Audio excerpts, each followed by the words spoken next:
बिस्मिल्लाहिर्रहमानिर्रहीम। अच्छा जी, अभी तक हम बात करते रहे हैं। शुरू से हमने बात शुरू की थी कि हम प्रॉब्लम सॉल्विंग करना चाहते हैं, और उसके लिए जो हम अप्रोच हमने इस्तेमाल की थी वो ये की थी कि हम एक बड़े प्रॉब्लम को लेंगे, उसको छोटे चंक्स में डिवाइड करेंगे, और हर एक चंक जो है वो किसी और के हवाले करेंगे कि वो उसके ऊपर काम करे। ठीक है, पहले हम लफ्ज़ डब्बे का इस्तेमाल कर रहे थे, फिर लास्ट लेक्चर में हम लोगों ने फंक्शंस की बात शुरू कर दी कि हम इनको फंक्शन कहते हैं क्योंकि एक स्पेसिफिक काम के लिए इस्तेमाल करते हैं। ठीक है, और डब्बे का लफ्ज़ हमने डेजिग्नेट कर दिया था उस पैकेज के लिए कि अब वो एक डब्बा है और उसके अंदर फंक्शंस पड़े हुए हैं। ठीक है, तो अभी हम लोगों ने काफ़ी फंक्शंस, काफ़ी तो नहीं, 2-3 फंक्शंस, लेकिन बहरहाल हमने फंक्शंस कुछ देख भी लिए, हमने यूज़ भी कर लिए। लेकिन हम चाहते ये हैं कि कुछ काम ऐसे होते हैं जिसमें हम औरों के ऊपर रिलाई नहीं करना चाहते, कुछ काम हमें खुद करने पड़ते हैं।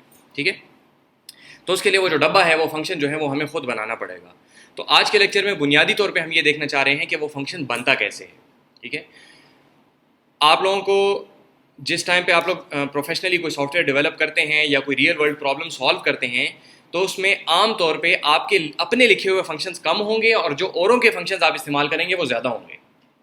ठीक है, औरों के लिखे हुए फंक्शंस आप ज़्यादा इस्तेमाल करेंगे, अपने लिखे हुए फंक्शंस आपके कम होंगे।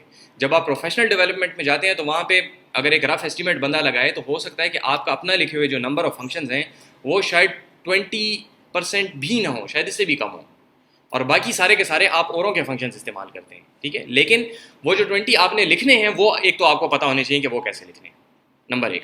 नंबर 2, जब आप खुद फंक्शंस लिखते हैं तो आपको ये बात समझ आती है कि जो औरों ने लिखे हैं तो उन्होंने कैसे लिखे हैं। उसकी एग्जैक्ट डिटेल्स आपको नहीं भी पता हो तो फिर भी सेमेंटिक्स आपको समझ आने शुरू हो जाते हैं जब आप खुद फंक्शंस लिखते हैं। ठीक है, तो ये 2 वजूहत हैं। एक तो ये कि हम फंक्शंस जो हैं वो इस वजह से लिख रहे हैं क्योंकि कुछ काम हमें तैयार नहीं मिल सकते। देखें, आमतौर पे इसको एक्सप्लेन इस तरीके से किया जाता है कि हम काम करना चाहते हैं इसलिए हम फंक्शन लिख रहे हैं, जबकि हम बात उल्टी कर रहे हैं, हम फंक्शन नहीं लिखना चाहते। ठीक है, हमें मजबूरन फंक्शन लिखना पड़ रहा है। इस वजह से मैं आपको फंक्शन लिखना मोटिवेट करके दे रहा हूँ अभी कि फंक्शन हम आखिर लिख क्यों रहे हैं, हमें मजबूरन लिखना पड़ रहा है। अगर हमारे बस में होता तो हम सारा काम औरों के सर पे डाल देते। ठीक है, लेकिन अनफॉर्चुनेटली वो हम कर नहीं सकते। मिसाल के तौर पे अगर आप फास्ट के लिए नियॉन बना रहे हैं तो कुछ काम ऐसे हैं जो खास फास्ट में ही होते हैं और कहीं पे नहीं होते। अब जीपीए कैलकुलेशन है तो वो तकरीबन हर यूनिवर्सिटी में होता है, पूरी दुनिया में होता है, वो हमें तैयार मिल जाएगा। ठीक है, CGPA भी, सेमेस्टर GPA भी, और परसेंटेज कैलकुलेट करना, पॉइंट से ग्रेड निकालना, जितने आपके पास रिलेटिव मार्किंग है, एब्सोल्यूट मार्किंग, वो सब चीज़ें आपको तैयार मिल जाएंगी। लेकिन खास जो फास्ट के रूल्स होंगे उसके लिए आपको खुद काम करना पड़ेगा, अनफॉर्चुनेटली। ठीक है, तो अब हमें वो काम करने के लिए फंक्शन कैसे लिखेंगे वो हम अभी आज देखना चाह रहे हैं। ठीक है, तो इससे 2 फायदे होंगे। नंबर 1, आपको ये समझ आएगी कि हम अपना फंक्शन किस तरह लिखते हैं, जो मजबूरन हमें कोई ना कोई काम खुद करना पड़ ही जाए तो वो हम कैसे करेंगे। नंबर 2, आपको ये समझ आए कि जो फंक्शंस औरों ने लिखे हुए हैं तो वो उन्होंने कैसे लिखे थे, उनके जहन में क्या चल रहा था, ताकि आप उनको इस्तेमाल अच्छे तरीके से कर सकें। ठीक है, समझ आ रही बात की। और इसी वजह से हम लोग, आप लोगों ने जिनको प्रोग्रामिंग का थोड़ा बहुत तजुर्बा है उनको अंदाज़ा होगा कि प्रोग्रामिंग में बहुत सारी चीज़ें फंक्शन से पहले करवाई जाती हैं जो कि हम नहीं करवा रहे। हम पहले आपको फंक्शन इसलिए बता रहे हैं क्योंकि फंक्शन, जैसे पहले बताया था, आपको सोचना फंक्शंस के पर्सपेक्टिव में चाहिए, इसलिए पहले हम फंक्शंस बता रहे हैं आपको। बहुत सारी प्रोग्रामिंग की ऐसी चीज़ें हैं जो कि लोग फंक्शन से पहले बताते हैं, लेकिन वो हम इस तरीके से नहीं कर रहे। हम पहले फंक्शंस की बात इसलिए कर रहे हैं ताकि आपको ये समझ आ जाए कि जो काम भी हमने करना है वो हमने पहले ये आइडेंटिफाई करना है कि ये इसके अंदर क्या क्या काम है। ठीक है, एक बड़ा काम है, उसके अंदर छोटे छोटे कौन कौन से काम हैं, हर काम एक फंक्शन है। ठीक है, उसके बाद फिर आगे सोचें कि इस फंक्शन को कैसे करना है। तो अब आज हम वो देखना चाह रहे हैं कि इस फंक्शन को हमने कैसे करना है। ठीक है, तो सबसे पहले हम ये देखेंगे कि फंक्शन बनता कैसे है। ठीक है, फंक्शन बनाने का अपना एक तरीका है, वो कैसे बनता है, फिर उसको आप कैसे इस्तेमाल करते हैं, और उससे इधर उधर की जो रिलेटेड कॉन्सेप्ट्स हैं थोड़े से हम वो देखना चाह रहे हैं। ठीक है जी, समझ आ रही बात कीजिए। तो एज़ यूजुअल हम सबसे पहले जाएंगे अपनी नोट्स के ऊपर। ये जो फाइल अभी हम काम कर रहे हैं इसके ऊपर वो है 03_functions। यहाँ पे खैर से ओपन है, नहीं ओपन, दोबारा ओपन कर लेते हैं। ठीक है जी, तो फंक्शंस के ऊपर हम काम करना शुरू कर रहे हैं जैसी हमारी नोटबुक लोड हो जाए।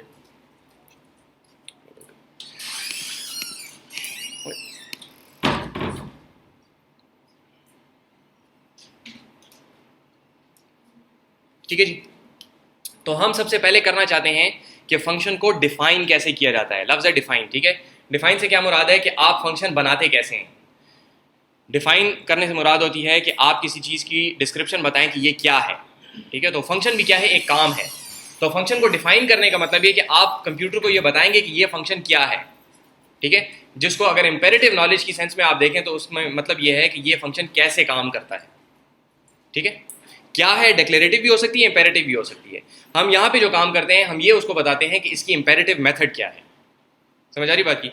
तो डेफिनेशन दोनों सेंस में इस्तेमाल हो सकता है, लेकिन हम इंपेरेटिव डेफिनेशन यहाँ पे फंक्शन की देते हैं। ठीक है जी, कि फंक्शन कैसे काम करता है। बिल्कुल हम बेसिक से स्टार्ट करेंगे, बजाय इसके कि हम पहले स्क्वायर रूट बनाए जिसके अंदर फिर भी हमें 3-4 काम करने थे। हम सबसे पहले स्क्वायर बनाते हैं। ठीक है, तो पहले कुछ सिंटैक्स समझने की जरूरत है कि सिंटैक्स पाइथन में स्पेसिफिकली या किसी भी प्रोग्रामिंग लैंग्वेज में कैसे होता है। तो पाइथन से शुरू करते हैं, फिर थोड़ा सा इसको जनरलाइज करते हैं। पाइथन में तरीकाकार ये है कि आप सबसे पहले यहाँ पे एक लफ्ज लिखते हैं डेफ। ठीक है, def is short for define. ठीक है, हम क्या करना चाह रहे हैं, हम डिफाइन करना चाह रहे हैं। क्या डिफाइन करना चाह रहे हैं, एक फंक्शन डिफाइन करना चाह रहे हैं। तो ये कैसे पता चलेगा कि हम फंक्शन डिफाइन करना चाह रहे हैं? आगे आपको उस फंक्शन का नाम नजर आएगा और फिर यहाँ पे आपको ये वाले ब्रैकेट्स नजर आएंगे जो कि फंक्शन की पहचान है। ठीक है, पैरेंथेसिस नजर आएंगे जो कि फंक्शन की पहचान है अक्सर केसेस में। ठीक है, तो हम फंक्शन कैसे डिफाइन करते हैं? सबसे पहले हम अपने इंटरप्रेटर को बताएंगे कि जी आगे जब जो मैं बात करने लगा हूं, हम लिखते थे ना एक एक सेल में एक एक बात लिखते थे, तो अब आगे जो मैं बात करने लगा हूं वो एक फंक्शन की डेफिनेशन मैं आपको बताने वाला हूं। ठीक है, आपने कहा डेफ, जी मैं आगे आपको एक फंक्शन की डेफिनेशन बताने वाला हूं। तो बजाय इसके कि हम डायरेक्ट फंक्शन की डेफिनेशन बताना शुरू कर दें, हम सबसे पहले उसको कहते हैं कि भाई इस फंक्शन का नाम होगा स्क्वायर, क्योंकि लोगों ने नाम से इसको कॉल करना होगा। ठीक है, ऑल्दो के नाम इतना इंपॉर्टेंट नहीं है, लेकिन लोगों के लिए सबसे ज्यादा इंपॉर्टेंट नाम ही है, क्योंकि उन्होंने नाम से कॉल करना होता है। ठीक है, तो हम कहेंगे डेफ स्क्वायर। स्क्वायर हम डिफाइन कर रहे हैं एक फंक्शन। ठीक है जी, जिधर जरा सी भी एम्बिग्युइटी हो तो मुझे रोकें। ठीक है, अब इसके बाद ये जो दो आपके पास ग्रीन हाईलाइट अभी हो गए हैं पैरेंथेसिस, इसके दरमियान में हम इसको बताएंगे कि ये किस किस्म के इनपुट्स लेगा। हमने मैक्स जब कॉल किया था तो इन्हीं ब्रैकेट्स के दरमियान में हमने इसको इनपुट्स भिजवाए थे। अब हम ये इसको यहां पे बताएंगे कि ये कितने इनपुट्स लेगा। ठीक है, समझ आ रही है? यहां पे सिर्फ कितने हैं, किस किस्म की बात नहीं है, कितने इनपुट्स ये लेगा। तो यहां पे आपको जितने वेरिएबल्स नजर आएंगे उतने इनपुट्स ये ले सकता है। ठीक है जी, यहां पे कितने वेरिएबल्स नजर आ रहे हैं? एक वेरिएबल। ठीक है, एक वेरिएबल आपको नजर आ रहा है, इसका मतलब है कि ये फंक्शन आपसे एक इनपुट ले सकता है।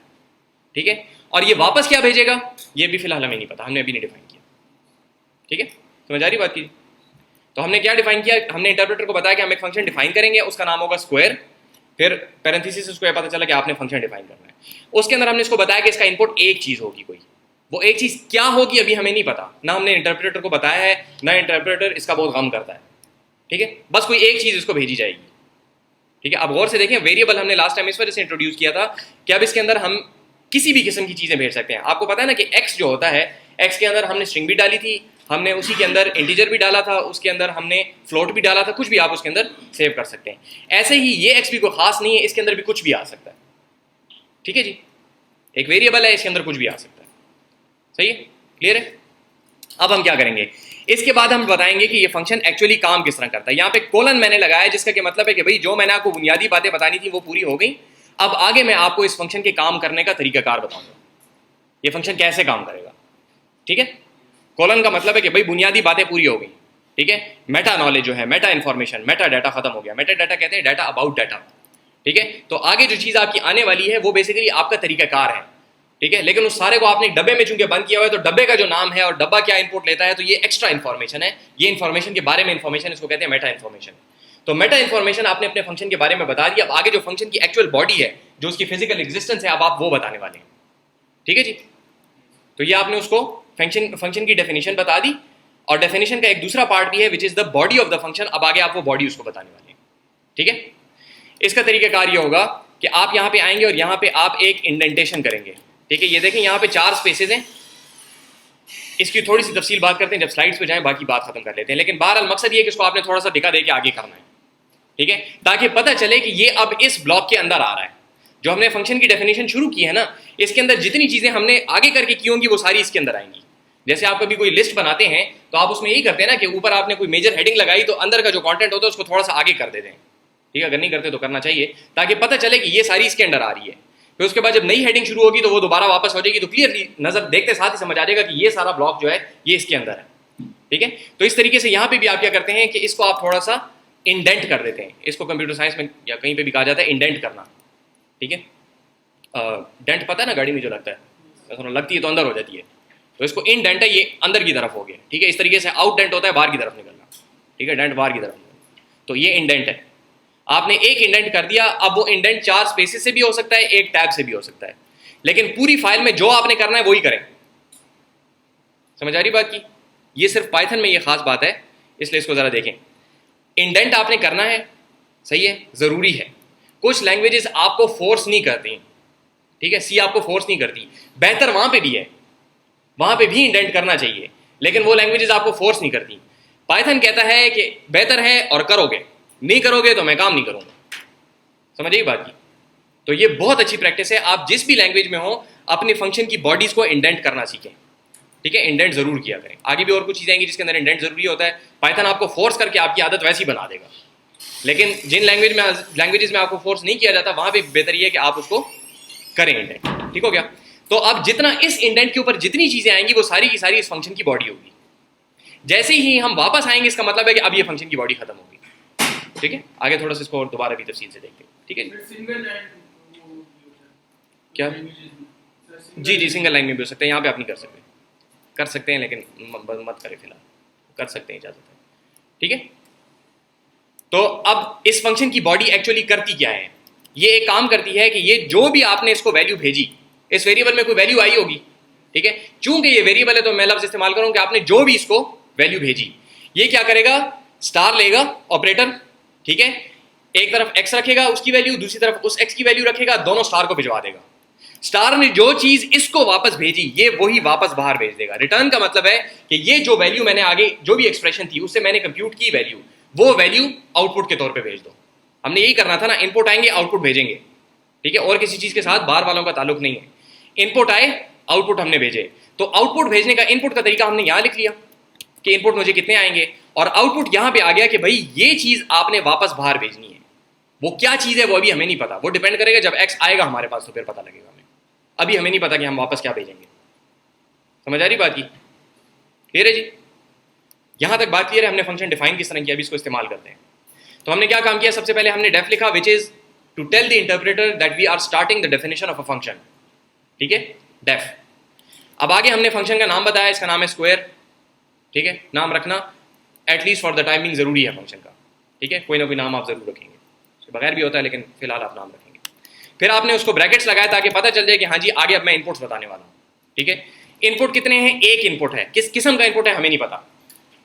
ठीक है, फिर यहां पे कोलन से पता चला कि अब इसकी मेटा इंफॉर्मेशन खत्म होगी, अब मैं आगे बॉडी बताऊंगा। बॉडी जब आपने स्टार्ट करनी है तो आपको यहां पे इंडेंट करना जरूरी है।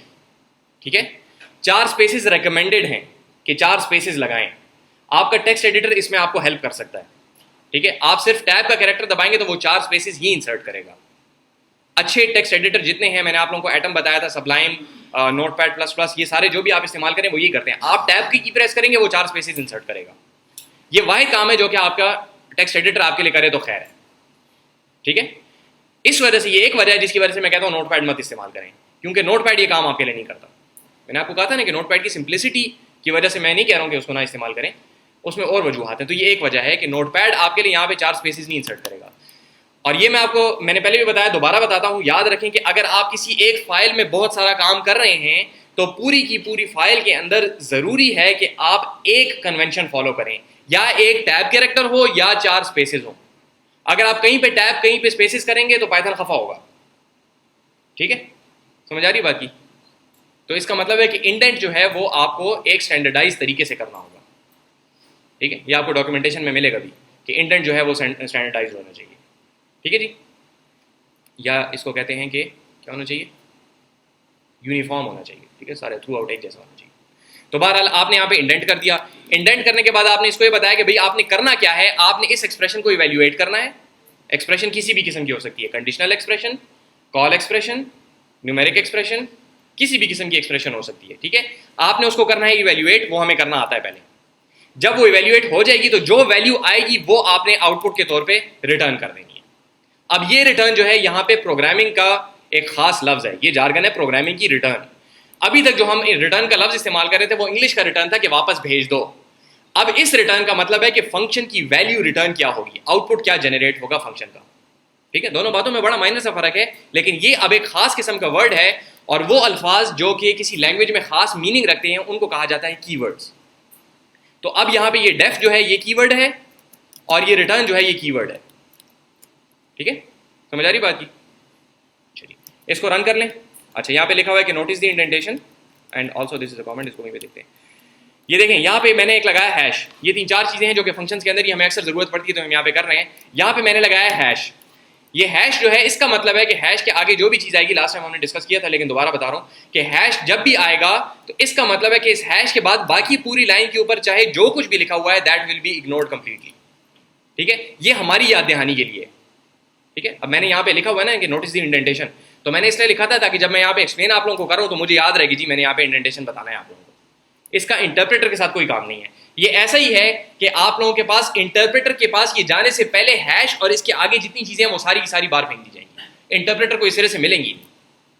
समझिए बात की, जहां पे भी लाइन में हैश आएगा, हैश और उसके बाद की सारी चीजें up until the end of line ये सारी की सारी इग्नोर कर दी जाएंगी। तो ये कमेंट्स हैं जो कि हम अपने लिए लगाते हैं, इसको कहा जाता है कमेंट।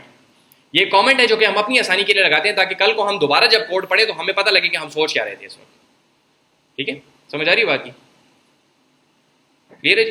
अच्छा, इसको रन कर लेते हैं, शिफ्ट एंटर, कुछ भी नहीं कहा। Again no news is good news. ठीक है, इंटरप्रेटर कहता है मुझे समझ आ गई। यहां पे कुछ नजर नहीं आ रहा, जब हम ट्यूटर में देखेंगे तो वहां पे नजर आ जाएगा ये। ठीक है जी, आगे चले। अब हमने इसको कॉल करना है तो इसको कॉल एग्जैक्टली आप वैसे ही करते हैं जैसे अभी तक हम फंक्शंस को कॉल करते रहे। फंक्शन का नाम लिखें, पैरेंथेसिस लगाएं, जितनी वैल्यूज वो आपसे मांगता है वो उसको भिजवाएं। वो आपसे एक वैल्यू पीछे मांग रहा था ना, अब आप उसको एक वैल्यू भिजवाएंगे और वो आपको जवाब में x को मल्टीप्लाई बाय x करेगा, विच इज टू से कि स्टार लेगा, एक x की वैल्यू लेगा, दूसरी x की वैल्यू लेगा, दोनों स्टार को भिजवाएगा। ठीक है, स्टार जो भी उसको वापस भिजवाएगा वो क्या करेगा, हमें रिटर्न कर देगा। तो स्टार उसने लिया 5 और 5 दोनों स्टार को भिजवाए, उसने क्या रिटर्न किया 25 और उसने हमें क्या रिटर्न कर दिया 25। गौर से देखें, इसके ऊपर आगे हम एक कॉन्सेप्ट खड़ा करना चाह रहे हैं। ये चीज इसने इवेल्युएट की है। ठीक है, इवेल्युएट करने के बाद यहां पे 25 आ गया तो इसने रिटर्न किया है 25। इसको x इंटू एक्स का नहीं पता, इसने सिर्फ इसको इवेल्युएट किया। तो अगर आप बाकी सब चीज को छोड़ दें और सिर्फ x इंटू एक्स को देखें तो इसको आप इंडिपेंडेंटली इवेल्युएट कर सकते हैं। इवेल्युएट करें, जो वैल्यू आ जाए वो वापस भेज दें। क्लियर है जी जनाब? प्रिंट लिख सकते हैं, लेकिन उस केस में फिर ये होगा जैसे लास्ट टाइम हमने देखा था कि this will be a side effect. तो ये प्रिंट तो कर देगा कंसोल पे, लेकिन हमें पीछे चाहिए, हमने इस्तेमाल करना है, हमने स्क्वायर को कहीं और इस्तेमाल करना है, तो हमें नहीं मिलेगा। ठीक है, करके देख लेते हैं, प्रिंट x इंटू एक्स। ठीक है, अच्छा यहां जाते हैं, इसको कॉल करते हैं, 25 वही जवाब है एग्जैक्ट। फर्क क्या है, अगर मैं इसको v में सेव करना चाहता हूं, ठीक है, v में कुछ भी नहीं। ठीक है, क्यों? क्योंकि उसने मुझे कुछ भेजा नहीं है। जब उसने मुझे कुछ भेजा नहीं है तो मैं v में नहीं रख सकता। जो हमें 25 नजर आया है वो 25 इसने यहां पे प्रिंट कर दिया मुझे। ठीक है ना, जबकि अगर इसी चीज को हम रिटर्न लिखें और यहां पे हम आए इसको कहें v equal to square of 5, तो अब इसने मुझे दिखाया कुछ नहीं है। क्यों? क्योंकि जो चीज आई थी वो तो v में हमने डाल दी। अब जब आप v को करेंगे तो अब v में 25 सेव्ड है, अब v को आप इस्तेमाल कर सकते हैं। वहां पे वो चीज आउटपुट होगी, एंड ऑफ स्टोरी, खत्म।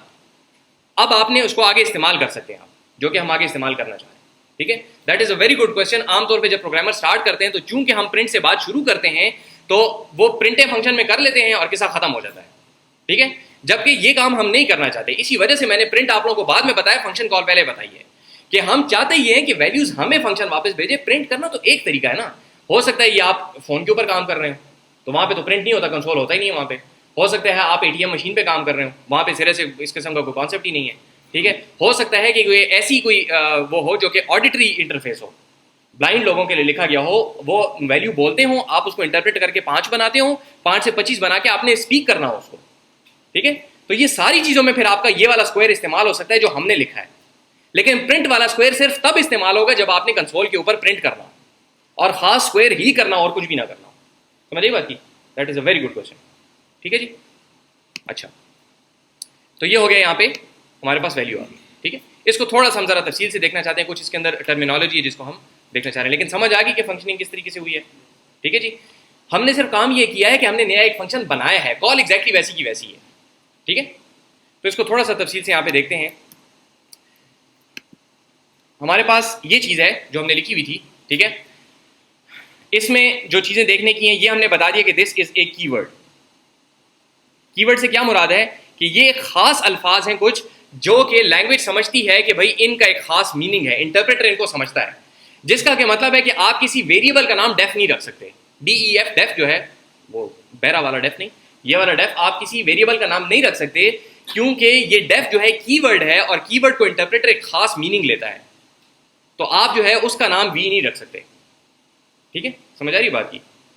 ठीक है ना, जिस तरह आप किसी बंदे का नाम सदर पाकिस्तान नहीं रख सकते, सदर पाकिस्तान का अपना एक खास मतलब है। ठीक है, ऑल्दो कि आप रख सकते हैं लेकिन लोग खफा होंगे। तो इस तरीके से आप अगर रखेंगे तो सिंटेक्स एरर आएगा आपको। ठीक है, समझ आई बात की? तो डेफ या कोई भी कीवर्ड आप वेरिएबल या फंक्शन के नाम के तौर पे नहीं इस्तेमाल कर सकते, ये एक बात होगी। ठीक है जी, तो कीवर्ड्स वो चीजें होती हैं, वो अल्फाज होते हैं जो कि खास मीनिंग रखते हैं इंटरप्रेटर के लिए। जी कोई सवाल है? अच्छा ठीक है जी, सही है। नंबर 2, ये हमने इसका नाम बता दिया फंक्शन का। ये जो चीज है जिसको हम इनपुट्स कहते हैं, तो इनको जरा फॉर्मल जो टर्मिनोलॉजी होती है उसके अंदर कहा जाता है पैरामीटर। ठीक है, ये थोड़ी सी हमने पहले भी बात की थी कि इंस्ट्रक्शंस को हम पैरामीटर पास करते हैं, तो यहाँ पे जो हमारे पास फंक्शंस हैं उनको भी हम पैरामीटर्स पास करते हैं। ठीक है, समझ आ रही बात की? इसको कहते हैं पैरामीटर, या इसके लिए एक और लफ्ज है जिसको कहते हैं फॉर्मल पैरामीटर। ठीक है, तो या पैरामीटर कह सकते हैं या फॉर्मल पैरामीटर कह सकते हैं इसको। ठीक है, जिसका कि मतलब है कि these are inputs to the function. ठीक है, आमतौर पे टर्मिनोलॉजी इस्तेमाल होती है रिपीटेडली, जैसे मैंने आपको पहले बताया था कि टर्मिनोलॉजी आपको पता होनी चाहिए और आप प्रॉपर इस्तेमाल करें। तो हम लफ्ज फिर इनपुट नहीं इस्तेमाल करते, हम कहते हैं फंक्शन के पैरामीटर्स क्या हैं। ठीक है, फंक्शन के इनपुट हम नहीं कहते, हम कहते हैं फंक्शन के पैरामीटर्स क्या हैं, क्योंकि इनपुट्स की और कुछ अकसाम हैं। सही है, तो अब पैरामीटर से बात स्पेसिफिक होगी कि आप इनकी बात कर रहे हैं। क्लियर है? ठीक है, अच्छा यहां पे आपके पास इंडेंट हो गया, ये आपको बता दिया कि इंडेंट आपने करना है, जरूरी है, 4 स्पेसिस से रिकमेंडेड है, और अगर 4 स्पेसिस की जगह आप एक टैब लगाएं तो भी ठीक है, लेकिन पूरी फाइल में एक जैसा होना चाहिए। 4 स्पेसिस रिकमेंडेड है, बेहतर यही है कि आप वो काम करें जो कि रिकमेंडेड है। ठीक है, ये इख्तिलाफी मसला है, इसलिए मैं बहुत ज़्यादा स्ट्रांगली नहीं कह रहा, लेकिन बहरहाल बेहतर ये कि 4 स्पेसिस करें। ये पूरी चीज़ जो है, अगर एक लाइन हो या 50 लाइनें हो, जब तक ये इंडेंट रहेंगे ये सारे के सारे कहलाएंगे फंक्शन की बॉडी। ठीक है, और ये वाली जो खास स्टेटमेंट जिसके अंदर रिटर्न लिखा होता है, इसको कहा जाता है रिटर्न स्टेटमेंट। ये एक स्टेटमेंट है, स्टेटमेंट से मुराद होती है इंस्ट्रक्शन। ठीक है, आमतौर पे, और ये स्टेटमेंट क्या करती है, ये कोई वैल्यू रिटर्न करती है, इस वजह से इसको कहा जाता है रिटर्न स्टेटमेंट। ये खास चूंकि आउटपुट जनरेट कर रही है फंक्शन का, इस वजह से इसको एक खास नाम दिया गया रिटर्न स्टेटमेंट्स। और भी स्टेटमेंट्स हो सकती हैं, लेकिन ये जरा खास है, इसका एक अपना नाम है रिटर्न स्टेटमेंट। ठीक है जी, क्लियर हो गया? अब जब हम इसको कॉल करते हैं तो ये पूरी की पूरी चीज कहलाएगी कॉल या फंक्शन कॉल, जो कि हम पहले देखते रहे हैं। ठीक है, तो ये फंक्शन कॉल है या कॉल है। इसके अंदर जो वैल्यू आप किसी पैरामीटर को भेजते हैं इसको कहा जाता है एक्चुअल पैरामीटर, या इसको आर्ग्यूमेंट भी कहा जाता है। ठीक है, एक्चुअल पैरामीटर की एक्चुअली वैल्यू आप क्या भेज रहे हैं पैरामीटर को। ठीक है, या आर्ग्यूमेंट इसको कहा जाता है, जो कि मुझे नहीं पता इसको आर्ग्यूमेंट क्यों कहा जाता है। किसी जमाने में पता था, मैं लोगों को बताया करता था, मुझे भूल गया। ठीक है, लेकिन बहरहाल इसको आर्ग्यूमेंट कहा जाता है। ठीक है, शायद ये हो सकता है कि भाई ये आर्ग्यूमेंट है, इसके ऊपर अब आपने जो करना है बहस करो। ठीक है, आई डोंट नो, अपने आप से बनाना नहीं, लेकिन बहरहाल इसको या आर्ग्यूमेंट कहते हैं। ठीक है, आमतौर पर आर्ग्यूमेंट ज्यादा कॉमन है, ऑल्दो कि किताबों में आपको एक्चुअल पैरामीटर का लफ्ज ज्यादा मिलेगा, लेकिन जो प्रैक्टिकली लोग बात करते हैं तो वो आर्ग्यूमेंट कहते हैं कि फंक्शन आर्ग्यूमेंट्स। तो जब फंक्शन आर्ग्यूमेंट्स कहेंगे तो मुराद होगा आपने वैल्यूज क्या भेजी हैं, और जब फंक्शन पैरामीटर्स कहेंगे तो मुराद होगा कि वो एक्चुअली फंक्शन डेफिनेशन में आपने क्या लिखा हुआ था। लेकिन ये दोनों कभी कभी इंटरचेंजेबली भी इस्तेमाल होते हैं। कोई कह सकता है कि आपने पैरामीटर क्या भेजे, तो पैरामीटर आपने भेजे नहीं, वो तो यहाँ पे बैठे हुए हैं, भेजे आपने ये चीज, तो कहना चाहिए था कि आर्ग्यूमेंट क्या भेजा, लेकिन पैरामीटर क्या भेजे भी लोग कहते हैं। समझ आ रही बात की? तो प्रॉपर डेफिनेशंस ये हैं, लेकिन इंटरचेंजेबली भी इस्तेमाल होते हैं, एक की जगह दूसरा कह देते हैं, दूसरे की जगह पहला कह देते हैं। ठीक है, और फॉर्मल पैरामीटर का लफ्ज तो फिर भी कहीं इस्तेमाल होता है, एक्चुअल पैरामीटर का लफ्ज कोई नहीं इस्तेमाल करता, लेकिन किताबों में ये लिखा हुआ है, इसलिए बता रहे हैं आपको। ठीक है, सही है, आर्ग्यूमेंट का लफ्ज ज्यादा कॉमन है। क्लियर है जी सारी बातें? अच्छा, और एक एक्स्ट्रा चीज जो हमने पीछे देख ली कि वो कमेंट था, तो वो भी यहाँ पे सिर्फ लिख लेते हैं, लेकिन उसका हमारे साथ फिलहाल कोई काम नहीं। ठीक है जी, क्लियर हो गया? कोई सवाल है? पूछें पूछें पूछें, तेज बोलने की मुझे आवाज तो आए, मेरे कान नहीं काम करते।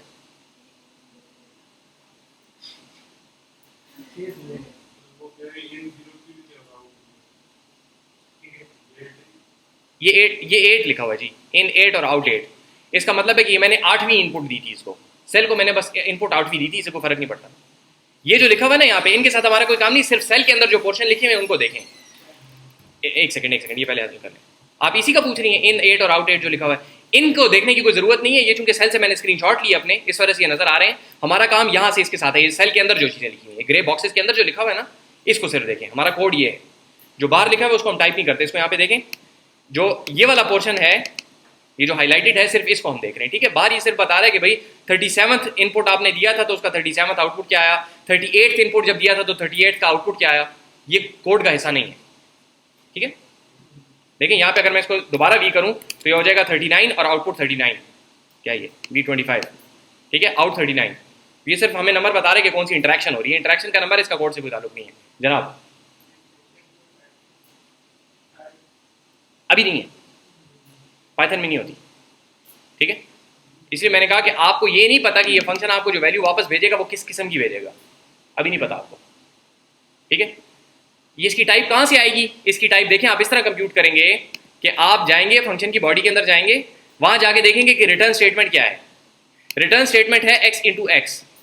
स्टैरिक जो है वो क्या आपको रिटर्न करता है, ये अब आपको नहीं पता, डिपेंड करता है आप स्टैरिक को क्या भेज रहे हैं। अगर एक स्ट्रिंग और एक नंबर भेजेंगे तो क्या रिटर्न करेगा, स्ट्रिंग रिटर्न करेगा, ठीक है। ये दो चीजें, अगर आप इसको नंबर भेजेंगे, इंट्स भेजेंगे तो ये क्या रिटर्न करेगा, इंट। अगर फ्लोट भेजेंगे तो फ्लोट रिटर्न करेगा। तो फंक्शन की टाइप डिपेंड करेगी आपकी इस रिटर्न स्टेटमेंट के एक्सप्रेशन की टाइप पे, और वो डिपेंड कर रही है आपकी इनपुट की टाइप पे। तो आपकी फंक्शन की पूरी टाइप जो है कि वो आपको किस किस्म का आउटपुट भेजता है, वो डिपेंड करेगा आपकी इनपुट की टाइप पे। समझ आ रही बात की? जी जी जी, ठीक है। आगे इसको देखते हैं थोड़ा सा, बात समझ आइए कि फंक्शन की टाइप हमें पहले से नहीं पता कि वो हमें किस किस्म का आउटपुट भेजेगा, क्योंकि फंक्शन को खुद नहीं पता, ठीक है। वो डिपेंड कर रहा है किस चीज के ऊपर, रिटर्न स्टेटमेंट के ऊपर। रिटर्न स्टेटमेंट किस चीज के ऊपर डिपेंड कर रही है, आपके इनपुट के ऊपर, और आपका इनपुट तो आप भेजेंगे। जब आप भेजेंगे तब हमें पता चलेगा कि आपने क्या भेजा, और उसके हिसाब से हम इसकी टाइप बताएंगे, ठीक है जी। तो यहां पे देख लें कि अगर आप इसको कहते हैं कि स्क्वायर ऑफ 5 और आप फिर इसको कहते हैं कि टाइप ऑफ v, तो ये आपको क्या कहेगा, इंट। अगर आप इसको कहें कि 5.0 और फिर आप कहें टाइप ऑफ v, तो ये आपको क्या कहेगा, फ्लोट। अब इसने क्या भेजा, फ्लोट। पहले क्या भेजा था, इंट। क्यों, क्योंकि आपके इनपुट पे डिपेंड कर रहा है, ठीक है जी। समझ आ रही बात की? थोड़ा सा इसको रन करते हैं, थोड़ा सा तफसील से इसको देखेंगे, रुकें थोड़ी देर के लिए। अच्छा जी, ये हो गया। सी में थोड़ा सा फर्क, जो मैंने आपको कहा था कि मैं सी में सिर्फ शक्ल आपको दिखाऊंगा, तो फंक्शन की डेफिनेशन की शक्ल देखें कैसी होती है। इसके अंदर कुछ चीजें फर्क है। सबसे पहले देखें कि यहाँ पे डेफ की जगह पे फ्लोट लिखा हुआ है, ठीक है। सी में आप फंक्शन डिफाइन करने के लिए ये नहीं कहते कि मैं फंक्शन डिफाइन करूंगा, उसमें बस आप फंक्शन को डिफाइन करना शुरू कर देते हैं। सी का जो कंपाइलर है वो खुद समझ जाएगा कि, क्योंकि वो कंपाइलर है, वो पूरी बात देखेगा, तो वो पूरी बात जब देख लेगा उसको पता चल जाएगा कि यार ये तो इस बंदे ने फंक्शन बताया मुझे। जब वो बात शुरू करेगा तो उसको नहीं समझ आएगी, लेकिन जब चूंकि वो कंपाइलर है तो आखिर तक जब जाएगा तो उसको समझ आ जाएगी कि अच्छा यहाँ से यहाँ तक तो उसने मुझे फंक्शन बताया। समझ आ रही बात की? ठीक है, कंपाइलर है ना, वो पूरी चीज़ देखेगा तो उसको आखिर तक जाने में समझ आ जाएगी ये फंक्शन है। तो आप क्या करते हैं, यहाँ पे देखें जो चीज़ें वैसी की वैसी हैं वो पहले देखें। स्क्वायर फंक्शन का नाम वैसा ही है, पैरेंथेसिस वैसे के वैसे ही है, ये एक्स वैसे का वैसा ही है, रिटर्न एक्स इंटू एक्स वैसे का वैसा ही है। सी में आपको बताया था कि हर स्टेटमेंट के आखिर में सेमीकोलन आता है, तो वो सेमीकोलन यहाँ लगा हुआ है। पाइथन में फंक्शन की बॉडी आप बताते हैं इंडेंट करके, जो चीज इंडेंटेड है वो फंक्शन की बॉडी है। सी में इंडेंटेशन से कोई फर्क नहीं पड़ता, ऑल्दो के रिकमेंडेड है, लेकिन फर्क नहीं पड़ता तो अब आप बॉडी कैसे बताएंगे? आप क्या करते हैं, आप ब्रेसेस लगाते हैं। जहां से ब्रेस शुरू हुई इस फंक्शन के, उसके बाद डेफिनेशन के बाद जहां से ब्रेस ये वाली शुरू हुई और यहां पे आके खत्म हुई, तो इस दोनों के दरमियान में जो चीज है सारी की सारी बॉडी है। ठीक है, समझ आ रही बात की?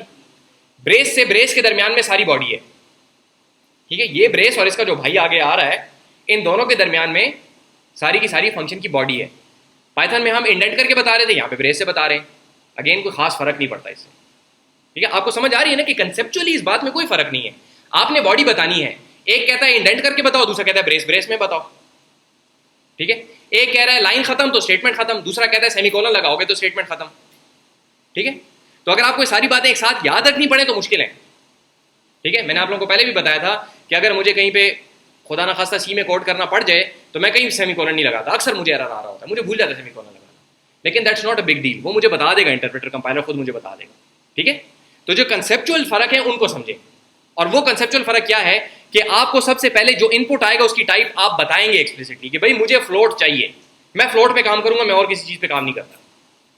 ठीक है, समझिए बात की। सी में टाइप बताएंगे कि मेरे इनपुट की टाइप ये होगी तो मैं काम करूंगा, वरना मैं काम नहीं करने लगा।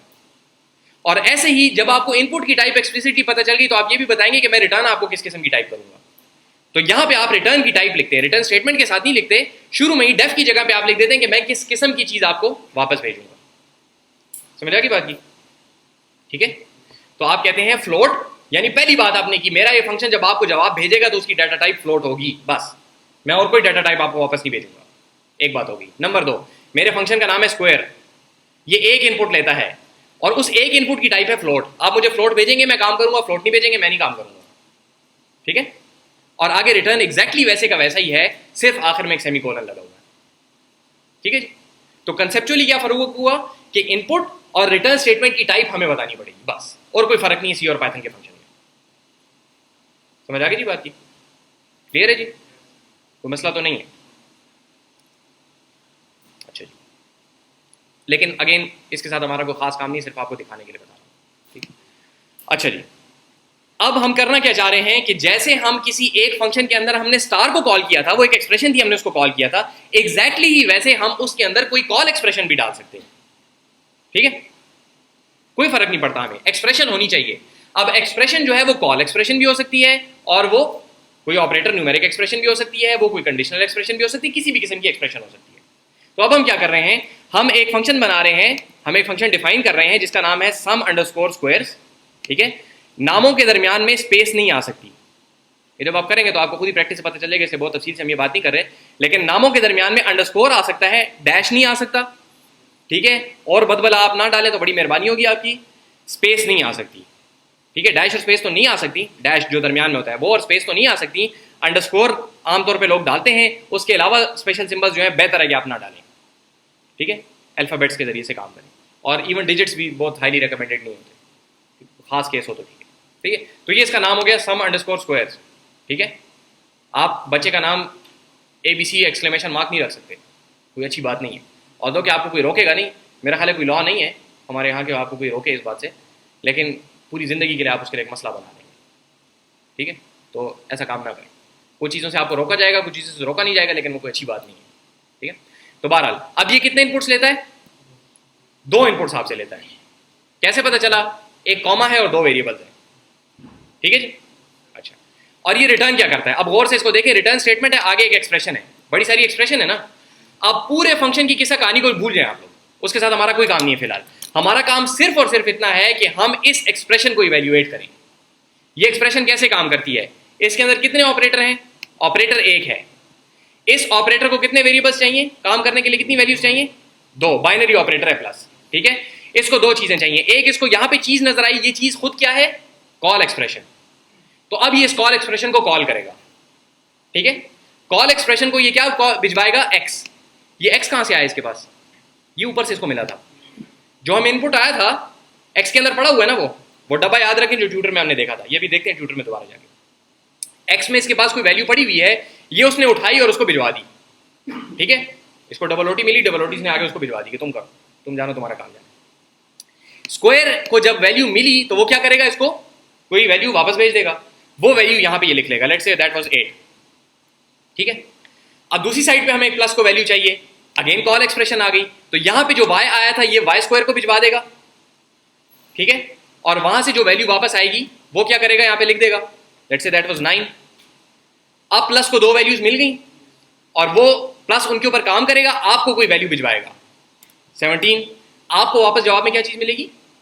17। तो इसके अंदर किसी किस्म की कोई दिमाग लगाने की जरूरत नहीं है। मैं बार बार इसलिए कह रहा हूं ताकि बात आप लोगों को हजम हो जाए। दिमाग मत लगाएं, रूल्स बहुत सिंपल हैं। ऑपरेटर आइडेंटिफाई करें, उसकी जितने ऑपरेंट्स चाहिए वो आइडेंटिफाई करें। ठीक है, 1 चाहिए 2 चाहिए, आमतौर पे 2 होते हैं अक्सर जो काम करते हैं।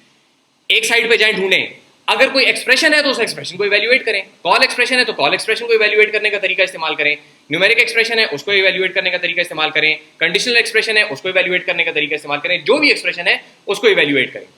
ठीक है, एक आ गई, फिर दूसरी साइड पे देखें, वहां पे जो एक्सप्रेशन है, अगर वैल्यू है तो वैल्यू ले लें, अगर एक्सप्रेशन तो एक्सप्रेशन को इवैल्यूएट करें। इवैल्यूएट करने के बाद जब 2 वैल्यूज आपके पास आ जाएं, उस ऑपरेटर को भिजवा दें, जो वैल्यू वो आपको वापस भेजे वो आप वापस भेज दें। ठीक है, हमेशा यही काम होगा, कभी भी इसके अंदर कोई वेरिएशन नहीं आएगी। ठीक है, तो एक दफ़ा इसी वजह से पीछे कहा कि उसको प्रैक्टिस कर करके अच्छे तरीके से जब आप हजम कर लें तो आप लोगों को इसके अंदर काफ़ी आसानी रहेगी। ठीक है जी, तो इसको थोड़ा वापस कर लेते हैं, एक दफ़ा दोबारा देखें कि हमने एक फंक्शन बनाया सम ऑफ स्क्वायर्स जो कि आपसे दो इनपुट्स देता है और रिटर्न आपको क्या करता है, रिटर्न आपको करता है ये वाली एक्सप्रेशन। बस आप बाकी सब चीज़ों को भूल जाएं, इस एक्सप्रेशन को इवेल्युएट करें। इसमें कितने ऑपरेटर हैं? एक। उस ऑपरेटर को चाहिए दो वैल्यूज साइडों पे काम करने के लिए। एक साइड पे है कॉल एक्सप्रेशन, इसको इवेल्युएट करें, जो वैल्यू आ जाए यहां रख दें। इसको इवेल्युएट करें, जो वैल्यू आ जाए उसको यहां रख दें। ये दोनों उठा के प्लस को भेजें, प्लस जो चीज आपको फाइनल वैल्यू वापस भेज दे वो रिटर्न कर दें। ठीक है जी, समझ आ रही बात की? इसको भी करके देखते हैं थोड़ा सा, लेकिन पहले ये देखें कि हमने कहा सम ऑफ स्क्वायर डिफाइन हो गया, एरर नहीं आया, मतलब ठीक है जनाब।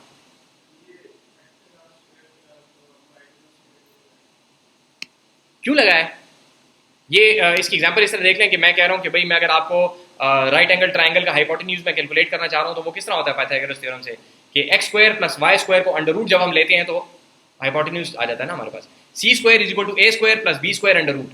बस ये फॉर्मूला है, जिसको नहीं पता तो खैर कोई मसला नहीं है। उसमें हमें दोनों को स्क्वायर करके, दोनों साइडों को स्क्वायर करके सम करना होता है और फिर अंडर रूट लेना होता है। तो बस उसके लिए हमने एक फंक्शन लिखा है।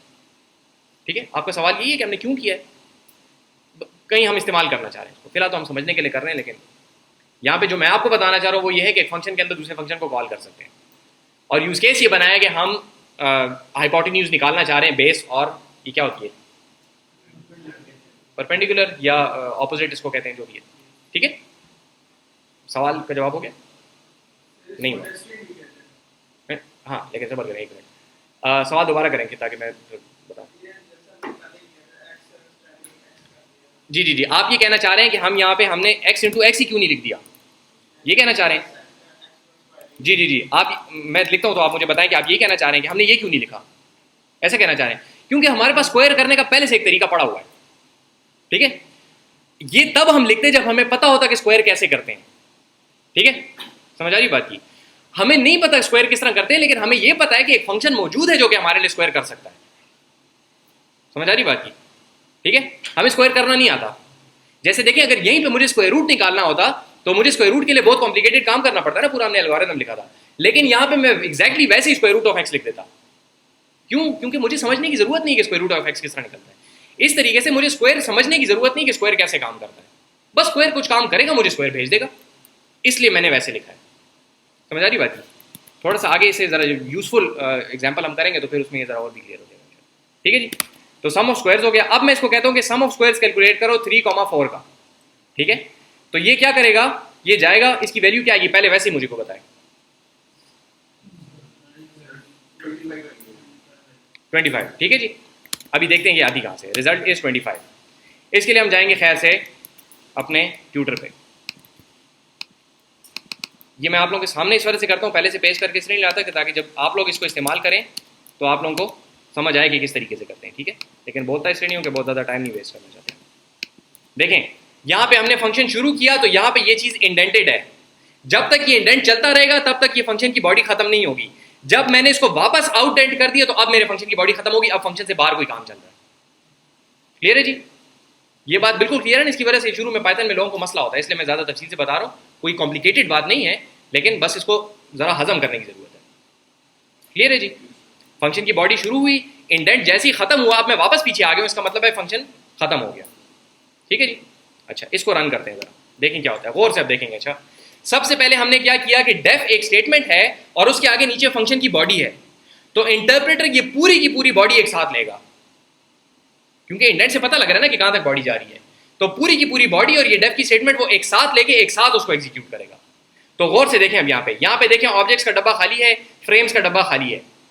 ठीक है, हम करेंगे फॉरवर्ड। फ्रेम्स में आ गया सम अंडरस्कोर स्क्वायर्स, क्योंकि इस नाम का फंक्शन है और वो फंक्शन यहाँ पे क्रिएट हो गया।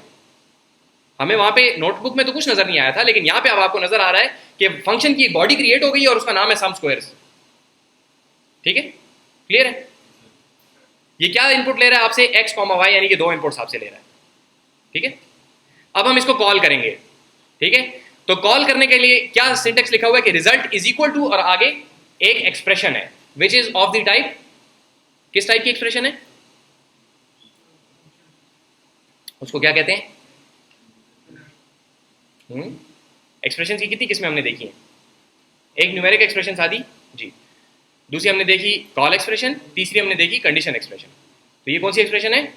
कॉल एक्सप्रेशन है, ठीक है, पता है आप लोगों को, लेकिन थोड़ा सा जब इन चीज़ों को बार बार बोलेंगे ना तो फिर आप लोगों को हजम हो जाएंगी। पता है आपको, मुझे पता है कि ऐसी कोई बात नहीं है आप लोगों को नहीं पता, लेकिन जब बोलेंगे तो फिर समझ आएगी, ठीक है। तो कॉल एक्सप्रेशन है, होती रहे, हमें क्या, हमारा काम है एक्सप्रेशन को इवेल्युएट करना, हम उसको इवेल्युएट करेंगे। अब बाकी सब कुछ भूल जाएं और ये देखें कि हमारे पास लिखा हुआ है सम अंडरस्कोर स्क्वायर्स 3,4। इसका तरीका क्या है? सम अंडरस्कोर स्क्वायर्स को कॉल करो, उसको क्या इनपुट भिजवाओ, उसको 2 इनपुट चाहिए, हम उसको भिजवाएंगे 3 और 4। अब देखें हमने किया फॉरवर्ड, हम चले गए यहाँ पे, देखें अभी तक एक ग्लोबल फ्रेम था, अब एक नया छोटा डब्बा और बन गया, ठीक है। देखें यहाँ पे इसका अपना एक डब्बा, डब्बे के अंदर एक डब्बा था छोटा जिसके अंदर ये वेरिएबल्स अपने रख रहा था। अब यहाँ पे हमारे पास 2 छोटे नए डब्बे बने हैं इस सम स्क्वायर्स के डब्बे के अंदर। इस एक डब्बे को कहा जाता है फ्रेम। ये फ्रेम के अंदर देखें, अब जब आप सम स्क्वायर्स के अंदर हैं तो इसको सिर्फ वो चीजें नजर आएंगी जो इसके डब्बों में हैं या इसके पेरेंट के डब्बे में जहां से इसको कॉल भिजवाई गई थी, ठीक है। इस बात में थोड़ी सी तफसील है, वो बाद में हम करेंगे, लेकिन इसको अब नजर आएंगी ये एक्स और वाई, और इसको नजर आएगा सम अंडरस्कोर स्क्वायर्स, ये 2 चीजें इसको नजर आएंगी। ये क्यों नजर आएगा? क्योंकि ये ग्लोबल है, ये हर किसी को नजर आता है। ये हमने ग्लोबल में बात की थी ना लास्ट टाइम, कि ग्लोबल में जो चीजें होती हैं वो तो सबको नजर आती हैं, ठीक है, प्लस इसको वो चीजें भी नजर आएंगी जो इसके पास है, ठीक है। तो अब हम एग्जीक्यूट कहां पे कर रहे हैं? ये जो हाईलाइट हुआ है अभी, हम यहाँ पे इंटरप्रेटर यहाँ पे बैठा हुआ है, ठीक है। इसको और कमरों की कोई चीजें नहीं नजर आ रही, सिर्फ इसको लाउंज में चीजें नजर आ रही हैं और अपने कमरे की चीजें नजर आ रही हैं, बाकी कमरों के दरवाजे बंद हैं। समझ आ रही बात की जी, ठीक है। तो ग्लोबल इसको नजर आ रहा है और अपना जो फ्रेम है वो नजर आ रहा है इसको। अब हम क्या करेंगे? हम करेंगे return square x plus square x, ठीक है। तो एक काम कर लेते हैं, जरा इसको वापस ले जाते हैं, हम इन दोनों को जरा स्प्लिट कर लेते हैं। इसको कह देते हैं कि a is equal to square x, इसको कह देते हैं b is equal to square y, और हम कह देते हैं रिटर्न a प्लस b। ये दोनों इक्विवेलेंट नजर आ रहे हैं आप लोगों को? हमने क्या किया कि स्क्वायर एक्स, हमने यही करना था ना कि भाई स्क्वायर एक्स को इवैल्यूएट करो, जो वैल्यू आए उसको अपने पास थोड़ी देर रख लो, इसको इवैल्यूएट करो, जो वैल्यू आए उसको अपने पास रख लो, और दोनों प्लस को भेज दो। यही कर रहे थे ना हम, तो एग्जैक्टली वही काम हम कर रहे हैं, लेकिन अब हम खुद कर रहे हैं बजाय इसके कि इंटरप्रेटर पे छोड़ दें। हम कहेंगे स्क्वायर एक्स कॉल करो, जो वैल्यू वो वापस भिजवाए उसको ए में रख लो अपने पास, ठीक है। स्क्वायर वाई को कॉल करो, जो वैल्यू वो वापस भिजवाए उसको अपने पास बी में रख लो, फिर ए और बी प्लस को भिजवाओ और प्लस जो चीज वापस भिजवाए वो रिटर्न कर दो। समझ आ रही बात की जी? कोई कंफ्यूजन है तो पूछें। एक एक्सप्रेशन थी हमारे पास जो कि 3-4 काम कर रही थी, इसको इवैल्यूएट करो, इसको इवैल्यूएट करो, दोनों की इंडिविजुअल वैल्यूज को दो, प्लस को भिजवाओ। हमने इसी काम को 3 लाइनों में स्प्लिट कर दिया, इसको इवैल्यूएट करो रख लो, इसको इवैल्यूएट करो रख लो, ये दोनों प्लस को भिजवाओ और प्लस से जो जवाब आए वो वापस भिजवा दो। सही है जी? कोई कंफ्यूजन है?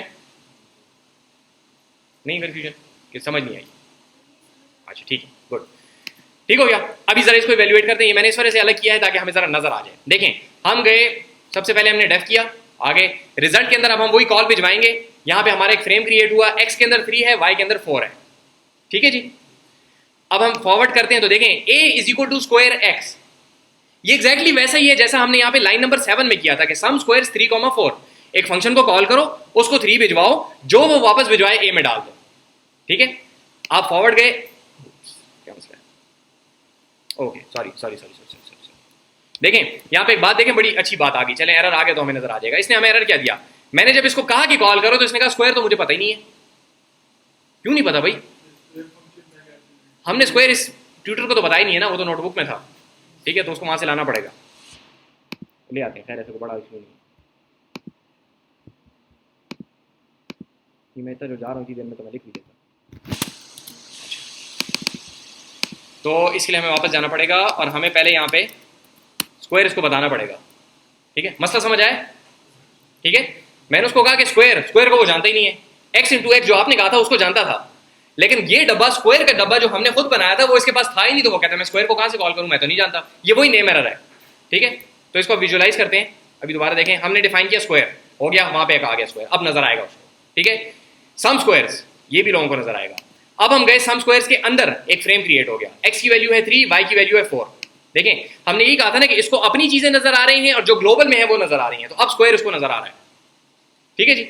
अच्छा, अभी जाते हैं, फॉरवर्ड करते हैं, ए स्क्वायर ऑफ एक्स, तो स्क्वायर के डब्बे को भिजवाएगा एक्स, एक्स की क्या वैल्यू है 3, इसको जवाब में क्या आएगा देखें अब स्क्वायर के अंदर है हम, गौर से देखें ये जो चीज़ बन रही है, पहले हम थे ग्लोबल में, फिर हम आए सम स्क्वायर्स में, सम स्क्वायर्स ने कॉल किया स्क्वायर को, स्टेप बाय स्टेप जाएंगे तो कंफ्यूजन नहीं है कोई, या है?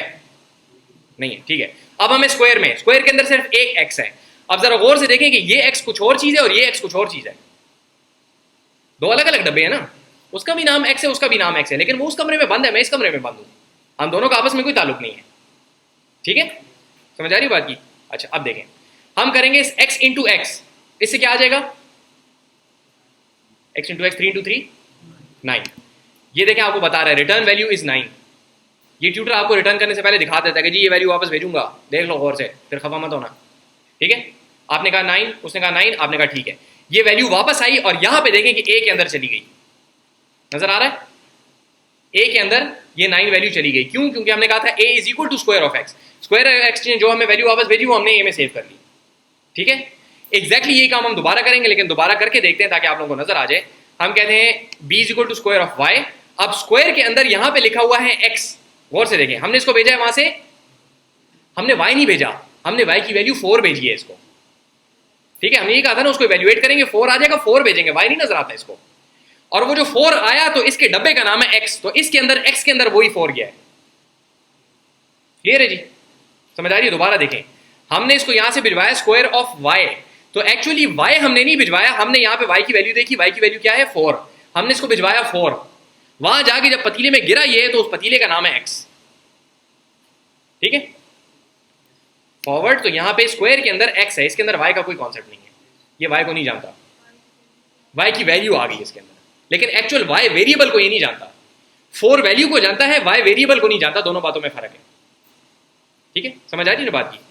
4 वैल्यू इसको मिली है, वेरिएबल y इसको नहीं मिला, ठीक है? समझ आ रही बात की? अगर वेरिएबल y दिया होता तो उसी पतीले के अंदर ये जाके कुछ मस्ती खानी कर सकता था, लेकिन हमने इसको वैल्यू भिजवाई है, ठीक है? अब ये वैल्यू के साथ जो भी करेगा करेगा क्या है बेचारा, क्या करना है इसने, 4 इंटू 4 कर देगा, 16 आ जाएगा, और वो इसकी रिटर्न वैल्यू होगी जो कि ये हमें वापस भेजेगा। इसको हम कहाँ सेव कर लेंगे? b में। अब a के अंदर 9 है, b के अंदर 16 है, और इंस्ट्रक्शन हमने कौन सी एग्जीक्यूट करनी है? लाइन 7 पे, a plus b, 9 plus 16 is 24, तो रिटर्न वैल्यू इज 25। ये रिटर्न वैल्यू कहां जाएगी, किस वेरिएबल में?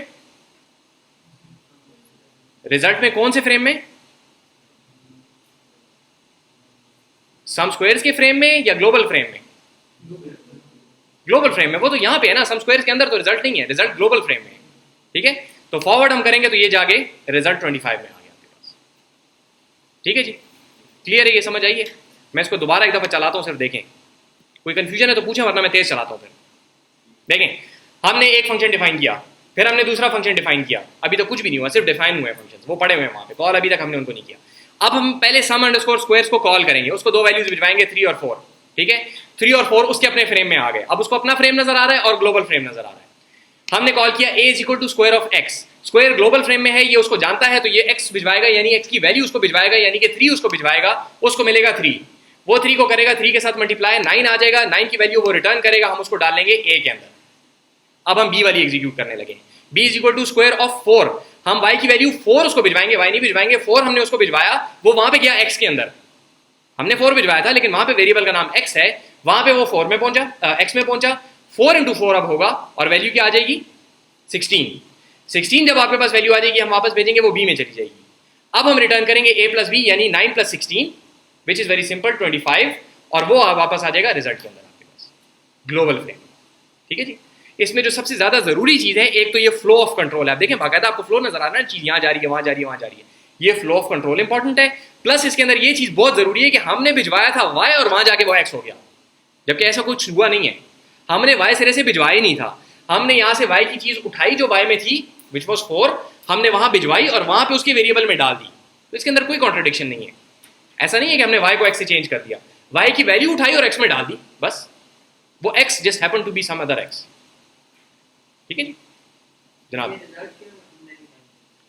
ये असल में इसलिए लिखा है, वरना यहाँ पे आपको ग्लोबल फ्रेम में नजर ना आता तो 25 नजर ना आता, और कुछ बात नहीं। हाँ, ये अगर आप सिर्फ सम अंडरस्कोर स्क्वायर्स लिखते हैं ना, तो वो रिटर्न वैल्यू तक आपको 25 दिखा देता, फिर वो नजर ना आती, इसलिए सिर्फ यहाँ पे लिखा है, और कोई वजह नहीं है। या हो सकता है कि हम इस रिजल्ट को अब अंडर रूट करना चाहते हैं, ताकि हमारे पास हाइपोटेन्यूज आ जाए। 25 का अंडर रूट, स्क्वायर रूट अभी हमने बनाया नहीं है, जब हम बना लें तो हम इसका स्क्वायर रूट ले लेंगे तो 5 आ जाएगा, तो वो तीसरी लेंथ हमें मिल जाएगी। शायद हम इस्तेमाल करना चाहते हो, शायद ना इस्तेमाल करना चाहते हो।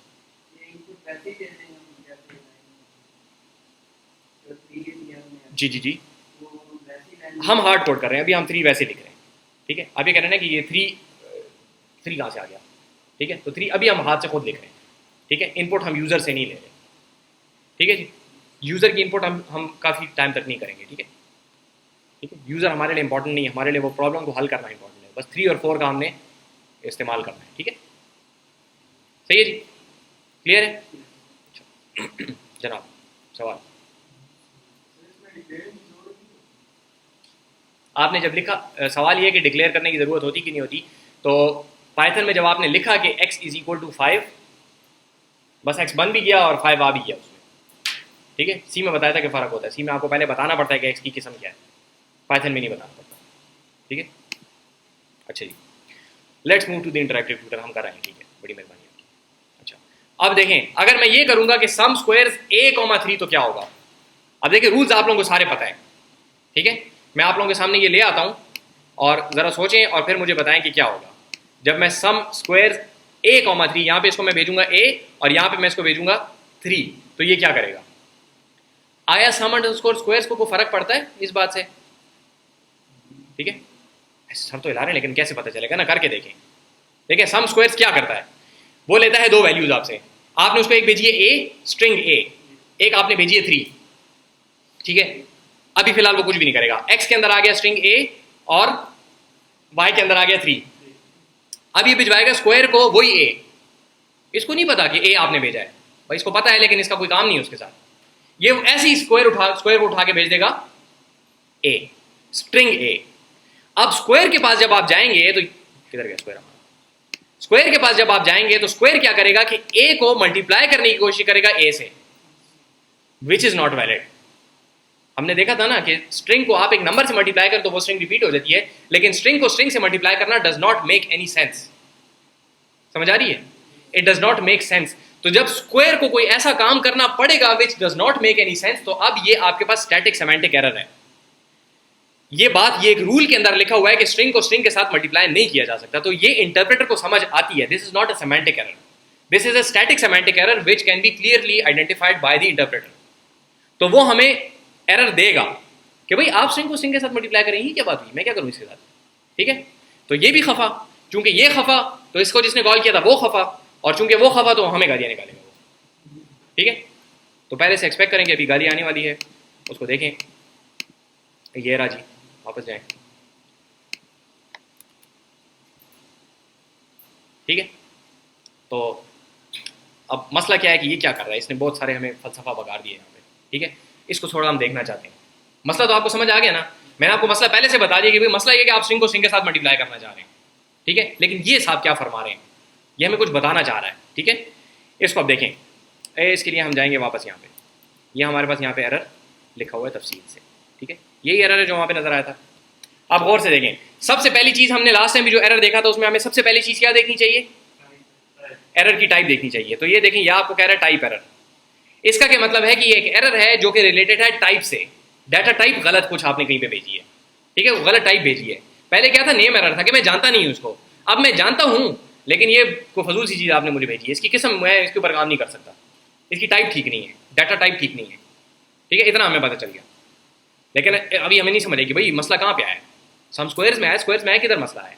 लेकिन पहले हम क्या करते हैं कि यहाँ पे जाके इसको देखें, can not multiply sequence bye non int of type str, ये कह रहे हो, तो हमें कोई खास समझ नहीं आई, ठीक है। इसने कोई बात की है कि can not multiply sequence bye non int of type str, इतना पता चल गया कि एक str है, कुछ str पे हम समझते हैं ना, ठीक है। नॉन इंट भी आप थोड़ा बहुत समझ सकते हैं कि भाई इंट नहीं है, ठीक है, लेकिन कोई खास नहीं समझ, इंट नहीं है का क्या मतलब हुआ, ठीक है। str चलो ये समझ आ गई कि स्ट्रिंग के साथ कुछ पटा है कहीं पे। हमने दो ही चीज़ें भेजी थी ना, एक स्ट्रिंग भेजी थी और एक नंबर भेजी थी, तो स्ट्रिंग का कुछ मसला है, लेकिन मसला आया कहाँ पे है, ये गौर से सुने। ये वो चीज़ है जिसकी वजह से आप प्रोग्रामिंग खुद सीख सकते हैं, ठीक है। आपको इंटरप्रेटर खुद हेल्प करता है कि अब आपने ये गलत किया, अब आपने ये गलत किया, अगर आपको ये चीज़ समझ आती है, ये आपको तफसीली इंफॉर्मेशन मिलती है, प्रोवाइडेड कि आपको पढ़नी आती हो। तो अब इसको देखें, इसको सारे को समझने की ज़रूरत नहीं होती, जो समझने की ज़रूरत होती है उसको देखें। सबसे पहली बात यह है कि ये आपको एक चीज़ बता रहा है, इसको कहा जाता है ट्रेस या ट्रेस बैक। ट्रेस किसको कहते हैं? आपके पास कोई रास्ता जब रह जाता है, अगर आप बर्फ पे चलें तो पाँव के जो निशानात रह जाते हैं वो आपका ट्रेस है एक तरीके का, ठीक है, कदमों के निशान, ठीक है। तो ये आपको अपने कदमों के निशान इंटरप्रेटर बता रहे हैं कि पहले मैंने ये किया, फिर मैंने ये किया, फिर मैंने ये किया, तो यहां जाके बम गिरा मेरे ऊपर, ठीक है। तो ये आपको क्या बता रहे हैं? देखें, सबसे पहले आपने किया सम अंडरस्कोर स्क्वायर्स a,3, ठीक है। इसमें कोई खास मसला नहीं था, ये ऊपर से अब आपको कहानी सारी सुना रहा है कि पहले मैंने ये किया, फिर मैंने ये किया, फिर मैंने ये किया, तो मसला मुझे कहां पे आया।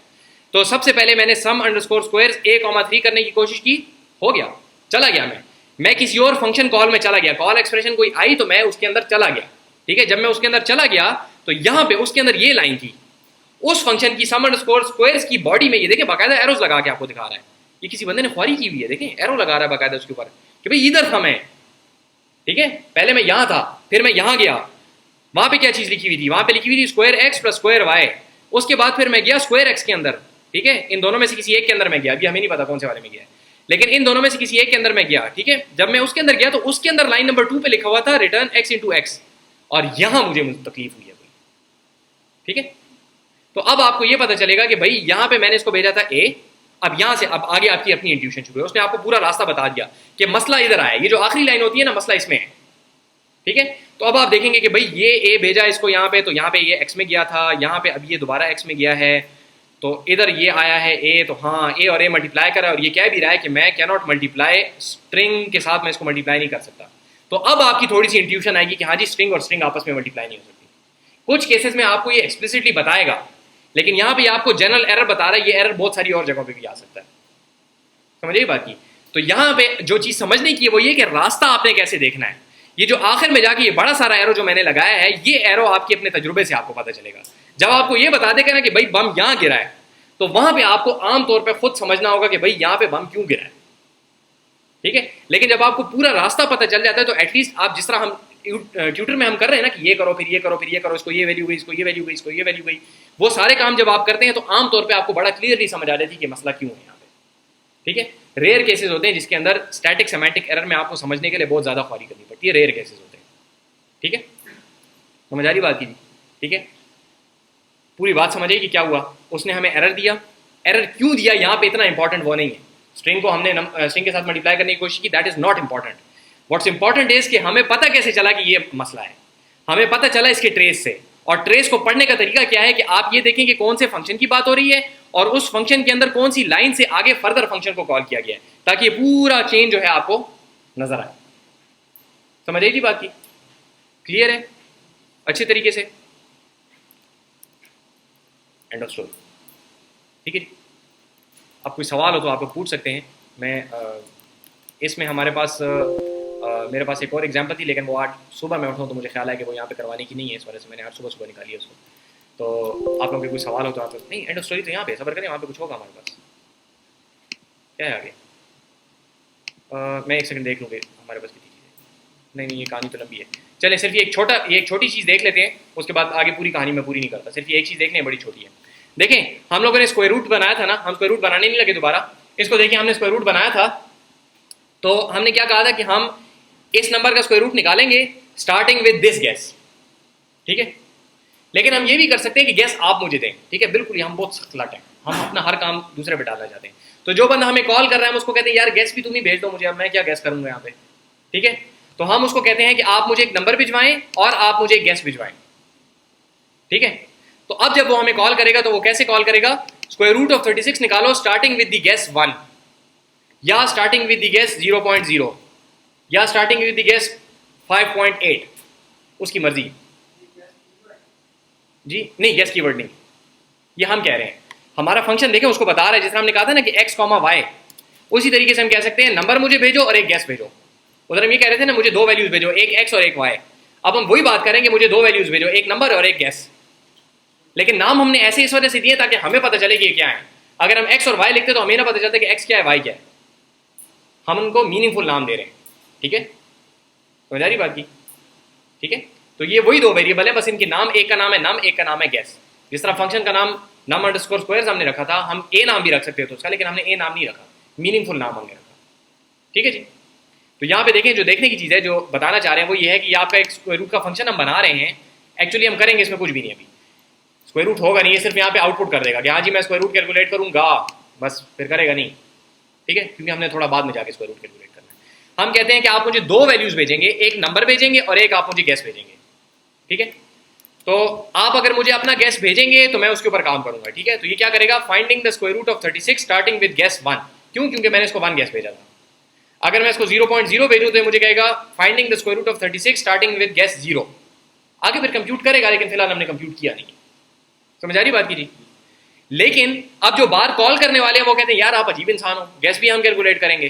कुछ लोग कहते हैं नहीं नहीं गैस हम आपको देंगे, ठीक है, क्योंकि हमें एक अंदाजा होता है तो हम अंदाजे से गैस आपको देंगे ताकि आपको आप जल्दी काम करके हमें वापस कर सको। लेकिन बाकी के लोग कहते हैं कि यार ये आप क्या बातें कर रहे हो, गैस भी हम देंगे आपको, तो हम खुद क्यों ना काम करें, ठीक है। तो हम क्या करते हैं, हम एक दरमियानी रास्ता निकालते हैं। हम ये कहते हैं कि या तो गैस आप मुझे दे दें, अगर आप मुझे गैस नहीं देते तो फिर मैं 0 से स्टार्ट करूंगा। समझ आई बात की, ठीक है। या तो आप मुझे गैस दे दें या फिर मैं अज्यूम करूंगा कि गैस मैंने 0 से स्टार्ट करना है। समझ आ रही बात की।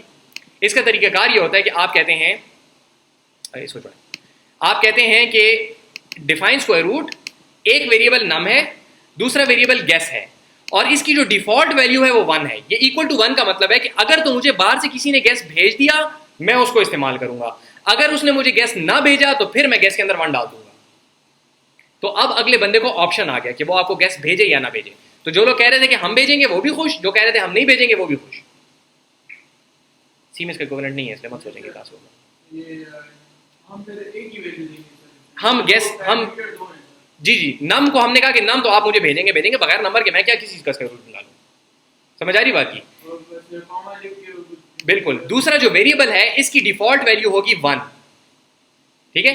अगर आपने भेज दिया तो आपका गैस मैं इस्तेमाल करूंगा, आपने नहीं भेजा तो मैं अपना गैस 1 इस्तेमाल करूंगा, ठीक है। देखें ये क्या कर रहा है, स्क्वायर रूट ऑफ 36 अगर मैं इसको सिर्फ कहूंगा तो ये कहेगा finding the square root of 36 starting with guess 1। ये 1 कहां से आया, क्योंकि यहां पे गैस मैंने 1 दिया हुआ है। जबकि अगर इसी को मैं कहूं कि स्टार्टिंग विद 5.5 तो ये कहेगा finding the square root of 36 starting with guess 5.5, क्योंकि अब उसने मुझे भेज दिया है, ठीक है। इसको कहा जाता है आपके फंक्शन के पैरामीटर की डिफॉल्ट वैल्यू। डिफॉल्ट क्या कहते हैं कि पहले से जो होती है, अगर आपने नहीं भेजी तो जो पहले से है बस मैं वो इस्तेमाल करूंगा, ठीक है। क्लियर है जी। तो इसको कहते हैं डिफॉल्ट वैल्यू। ये अक्सर जगहों पे इस्तेमाल होती है, बहुत जगहों पे नजर आती है, इस वजह से यहाँ पे एक बेसिक सा कॉन्सेप्ट है इसलिए इसको कवर कर लिया, ठीक है। तो आपके पास क्या कॉन्सेप्ट है कि अगर यहाँ पे आप स्क्वायर रूट को ऐसे डिफाइन करें अगर कि नम और गैस, तो अब गैस देना जरूरी है। अगर कोई गैस दे तो ठीक है, अगर कोई गैस नहीं देगा तो फिर ये चीज काम नहीं करेगी, ठीक है। क्या कह रहा है, कहता है square root takes exactly 2 arguments. आपने 2 आर्ग्यूमेंट भेजने थे मुझे और आपने भेजा कितना है, 1। नहीं क्लियरली आपको बता रहा है। अब ये एरर बहुत क्लियर है, क्या है, अगेन टाइप एरर है। आपकी टाइप डाटा टाइप जो आप भेज रहे हैं वो सही नहीं भेज रहे। क्यों, क्योंकि स्क्वायर रूट जो है वो 2 आर्ग्यूमेंट्स लेता है और आपने 1 भेजा है, मुझे गैस नहीं भेजा आपने। लेकिन अगर हम स्क्वायर रूट को इस तरीके से डिफाइन करें कि स्क्वायर रूट नम और गैस इज इक्वल टू 1, एक डिफॉल्ट वैल्यू अगर आपने इसकी ले ली तो फिर आप अगर गैस भेजें तो इस्तेमाल होगा स्टार्टिंग विद गैस 5.5, अगर आप ना भेजें तो उसकी डिफॉल्ट वैल्यू मौजूद है, हम वो इस्तेमाल कर लेंगे। क्लियर है जी। कोई कंफ्यूजन हो तो पूछेंगे, आगे फिर आगे काम शुरू हो रहा है उसको बाद में देखेंगे। इसको स्क्वायर रूट वाले को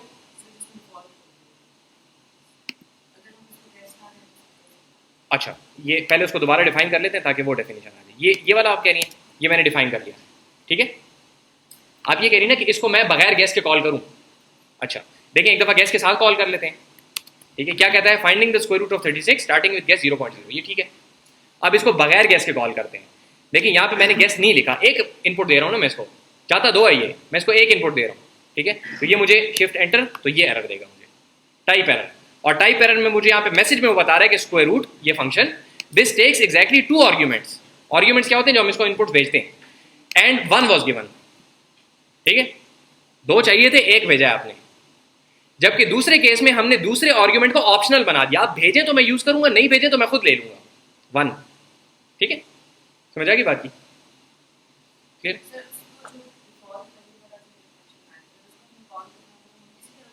एग्जैक्टली इसी तरह कॉल करेंगे। आप देखिए यहाँ पे कर लें, अब हमने ये डिफॉल्ट वैल्यू वाला फंक्शन बना दिया, ठीक है, शिफ्ट एंटर। अब स्क्वायर रूट ऐसे डिफाइन हो गया, वो पिछला स्क्वायर रूट खत्म हो गया, ठीक है। इसको स्क्वायर रूट ऑफ 36 अब जब हम कॉल करेंगे तो हमने इसको 1 वैल्यू भेजी, ये चली गई नम में। 1 मिनट रुकें, इसको हम ट्यूटर में ले जाते हैं। देखें ये ट्यूटर में हम इसको ले गए और यहाँ से हम इसकी कॉल ले आए, स्क्वायर रूट ऑफ 36।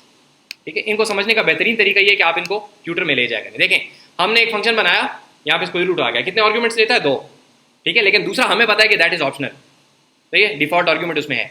अब जब मैं कहता हूँ स्क्वायर रूट ऑफ 36, तो ये जब इसके अंदर जाएगा तो देखें गैस के अंदर 1 उसने खुद डाल दिया, आपने नहीं दिया, उसने खुद डाल दिया। अगर आप यहाँ पे देते इसको कॉमा 5.0, अगर आप इसको देते तो फिर ये क्या करता कि उस गैस को फिर ये इस्तेमाल कर लेता, आपने नहीं दिया तो उसने 1 ले लिया। ठीक है, फिर है जी ये गैस के अंदर ये एग्जांपल है। इसके अंदर इस तरह एग्जांपल हो सकती है कि आप कहें कि जी मेल कंपोज करो। ठीक है, अगर मेल के अंदर मैंने कुछ टेक्स्ट लिख दिया तो ठीक है, अगर मैंने नहीं लिखा तो मेरा सिग्नेचर नीचे सिर्फ इंसर्ट कर दो। ठीक है, डिफॉल्ट वैल्यूज का मतलब ये होता है कि वो चीज़ पहले से होगी। आप ब्राउजर ओपन करते हैं ना, तो अगर ब्राउजर को आपने कहा कि फलां यूआरएल ओपन करो तो वो यूआरएल ओपन करता है, अगर आपने वो नहीं कहा तो आपका होम पेज ओपन कर देता है। तो home page is the default value. तो ब्राउजर आपको ये भी अलाउ करता है कि आप उसको यूआरएल बताएं, मैं वो खोल दूंगा। अगर आप नहीं बताते तो मैं जो डिफॉल्ट एज्यूम कर रहा हूं मैं वो खोल दूंगा। ठीक है, तो आप मुझे गैस बता दें, अगर आप नहीं बताना चाहते फिर मेरे पास अपना एक तरीका है, मैं खुद गैस कर लूंगा। ठीक है, समझ आ रही बात की? कोई और सवाल हो? गैस बेसिकली है कि वो जो हमने एल्गोरिथम लिखा था ना कि हम गैस से स्टार्ट करेंगे फिर उसको इंप्रूव करेंगे। ठीक है, तो वो गैस क्या होगा, बस गैस ना दे तो 1 से आप स्टार्ट कर लें, बस तो क्या मारना शुरू करें 1 से। ठीक है, 1, 1.1, 1.2, 1.3 होते होते 6 तक पहुंच ही जाएंगे। ठीक है, फिर और कोई सवाल है?